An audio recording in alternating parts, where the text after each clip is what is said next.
Using visual communication to deliver a global message. Video number 3. Different logos have been designed to be used on the organization's website page.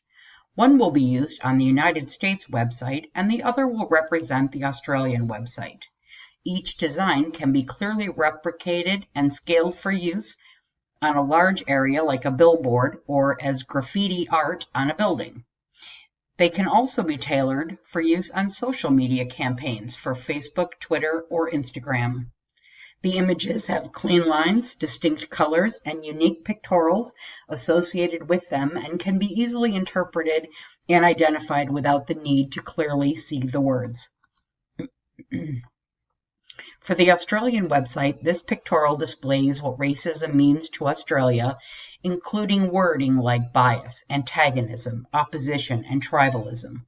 The use of black, yellow, and red from the Aboriginal flag, black representing the people, yellow representing the sun, and red indicating the land. The United States website will use the human rights as a theme. The main colors in the center are red and blue, similar to our United States flag.